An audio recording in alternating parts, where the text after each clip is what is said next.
Shadow সিলেটের পক্ষ থেকে সবাইকে স্বাগত জানাচ্ছি। আমি লিটন চৌধুরী। দর্শক, আপনাদের পরামর্শ, আপনাদের সহযোগিতা নিয়ে বৃহত্তর সিলেটের প্রত্যন্ত এলাকায় গিয়ে আমরা সিলেটের শতবর্ষী যে স্থাপনাগুলো আছে, শতবর্ষী যে বিষয়গুলো আছে, সেগুলো আমাদের বর্তমান এবং ভবিষ্যৎ প্রজন্মকে দেখানোর চেষ্টা করছি। দর্শক, আজকের এই প্রতিবেদনটি যারা দেখছেন, পরবর্তীতে যারা দেখবেন, সবার প্রতি একটি অনুরোধ করব যে আপনাদের মতামত আমাদের এই প্রতিবেদনের কমেন্ট বক্সে আপনারা একটু দেবেন, কারণ আপনাদের মতামত জানলে আমরা অনেক কিছু শিখতে পারি, অনেক কিছু জানতে পারি। পাশাপাশি আপনাদের মতামত জেনে আমরা বর্তমান এবং ভবিষ্যৎ প্রজন্মকে আমাদের বৃহত্তর সিলেটের সমৃদ্ধশালী অতীত ঐতিহ্য জানাতে পারি। দর্শক, আজকে আমি সিলেট জেলার ঐতিহ্যবাহী যে উপজেলা, সেটা হচ্ছে গোলাপগঞ্জ। এই গোলাপগঞ্জের ঐতিহ্যবাহী একটি গ্রাম, সেটা হচ্ছে লক্ষ্মীপাশা। এই লক্ষ্মীপাশায় আজকে আমি আসছি এবং এই লক্ষ্মীপাশা এমন একজন মানুষ জন্মগ্রহণ করেছিলেন যে মানুষের জন্য আসলে আমরা বৃহত্তর সিলেটবাসী গৌরব করতে পারি। তিনি হলেন এই মৌলভী আব্দুর রশিদ চৌধুরী মিনিস্টার। তো মৌলভী আব্দুর রশিদ চৌধুরী মিনিস্টার সাহেবের বাড়িতে আজকে আসছি এবং এই বাড়িটি আজকে আমরা দেখাবো। পাশাপাশি এই মৌলভী আব্দুর রশিদ চৌধুরী মিনিস্টার সাহেবের যে বর্তমান প্রজন্ম আছেন, আত্মীয় স্বজন আছেন, তাদের কাছ থেকে আমরা এই বাড়ি সম্পর্কে বা মৌলভী আব্দুর রশিদ চৌধুরী এই মিনিস্টার সাহেব সম্পর্কে জানার চেষ্টা করব। দর্শক, আমরা সবসময় যে কথাগুলো বলি সেটা হচ্ছে যে আমরা বর্তমান এবং ভবিষ্যৎ প্রজন্মের জন্য কাজ করি। আপনারা যারা দেখছেন, পরবর্তীতে যারা দেখবেন, আপনাদের সহযোগিতা, আপনাদের পরামর্শ, আপনাদের তথ্য নিয়েই শ্যাডো সিলেট কাজ করছে, শ্যাডো সিলেট কাজ করবে। তাহলে দর্শক, চলুন আজকের এই লক্ষ্মীপাশা এলাকার ক্ষণজন্মা মানুষ মৌলভী আব্দুর রশিদ চৌধুরী মিনিস্টার সাহেবের এই সুন্দর বাড়িটি আমরা আপনাদেরকে দেখাবো। পাশাপাশি এই মৌলভী আব্দুর রশিদ চৌধুরী মিনিস্টার সাহেবের যে আত্মীয় স্বজন আছেন, তাদের কাছ থেকে যতটুকু সম্ভব আজকে আমরা তার সম্পর্কে জানবো।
আমি আফতান আহমদ চৌধুরী।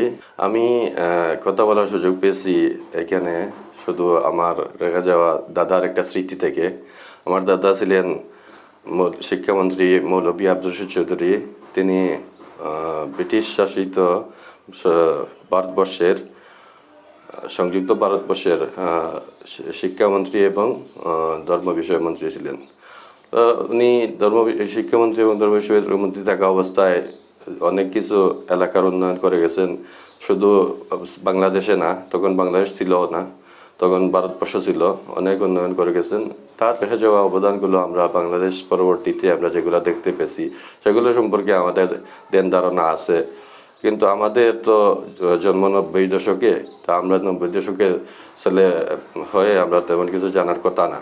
আমরা যেগুলো জানতে পেরেছি আমরা সেগুলো থেকে দুই একটা উদাহরণ দিতে পারি। একটি উদাহরণ হলো আমাদের গ্রামে একটা স্কুল আছে, মুরাদিয়া সরকারি প্রাথমিক বিদ্যালয়। এটা আমাদের বাড়ির ভিতরেই ছিল, মিনিস্টার বাড়ি নামে পরিচিত। শিক্ষামন্ত্রী মৌলভী আব্দুর রশিদ চৌধুরী যে বাড়িটি, ওইটা মিনিস্টার বাড়ির নামে পরিচিত, ওইটাতেই ছিল।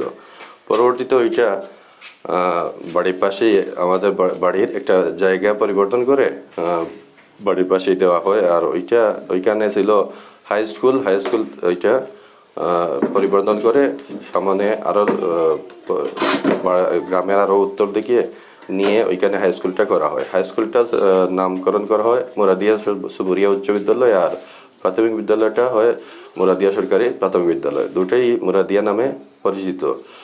আর তারপরও এইগুলো তো আমাদের এলাকা ছাড়াও ঢাকা দক্ষিণ পার্লাইন রোড, যেটা আমরা ছোটবেলা থেকেই শুনে আসছি, উনি মন্ত্রিত্ব থাকাকালীন অবস্থা ওইটা করেছিলেন। এইভাবে অনেক স্কুল কলেজ ওনার দ্বারা মানে স্থাপন হয়েছে। তো এই বাড়িটা আমার দাদার নামে নামকরণ করা হয়েছে। ওনার নাম যখন মন্ত্রিত্ব পেলেন, মিনিস্টার হইলেন, ওনার মিনিস্টার নামেই বাড়িটা পরিচিত।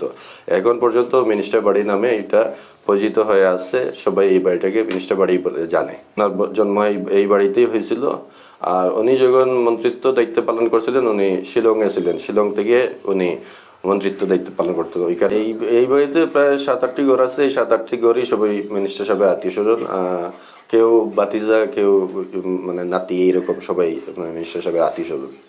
আমার সামনেই এই ঘটনা ঘটে যে ওনাকে চিনতে পারছো, উনি তো মৌলভী আব্দুর রশিদ সাহেবের নাতি, এইভাবে পরিচয় দিয়ে এইটা করে। কিন্তু মানে কেউ যদি আসতে চায় বাধা নেই, আসতে পারবে। আমার নাম নজমুল হোসেন চৌধুরী। তাই তিনি আমার দাদা ছিলেন, নানাও ছিলেন। কারণ আমাদের আত্মীয়তার বন্ধন ছিল, আত্মীয়দের মধ্যে আত্মীয়। তা আমার দাদা অত্যন্ত সহজ সরল এবং ধার্মিক প্রকৃতির লোক ছিলেন।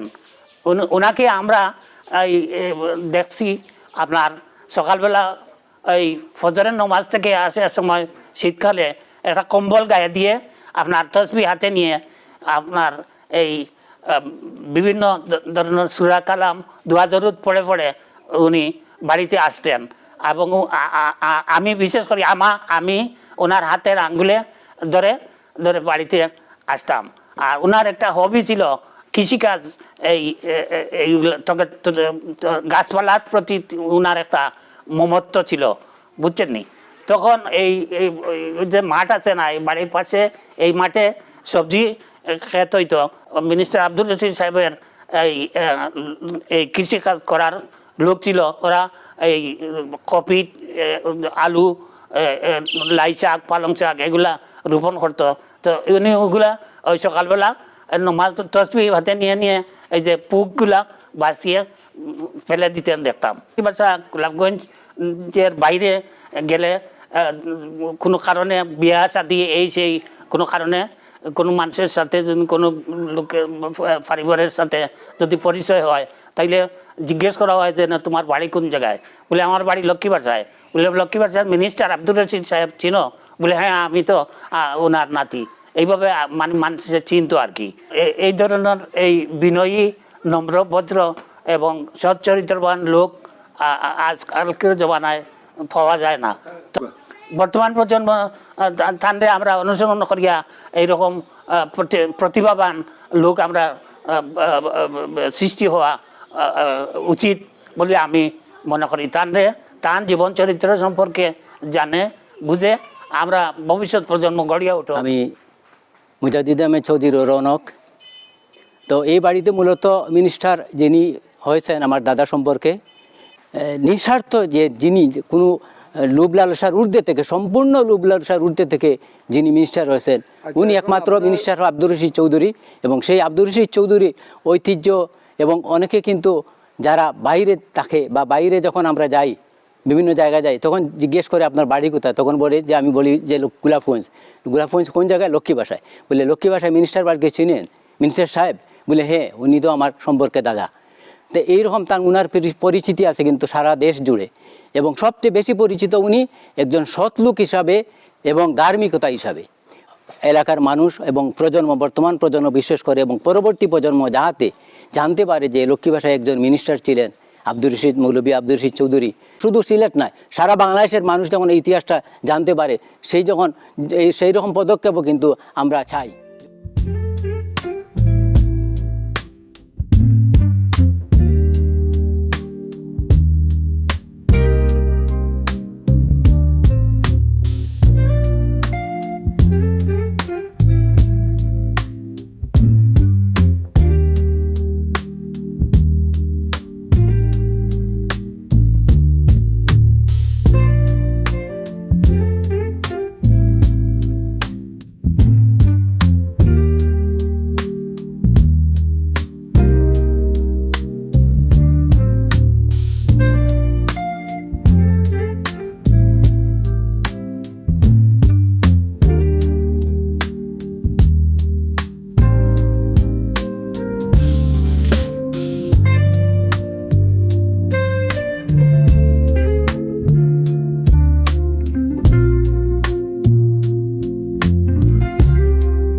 দর্শক, লক্ষ্মীপাশার ঐতিহ্যবাহী এই মৌলভী আব্দুর রশিদ চৌধুরী মিনিস্টার সাহেবের এই বাড়ি কিংবা এই ঘরগুলো আমরা দেখালাম, এবং এই ঐতিহ্যমণ্ডিত এই বাড়িটি আসলে অনেক ইতিহাস, অনেক ঐতিহ্যের সাক্ষী এই বাড়িটি।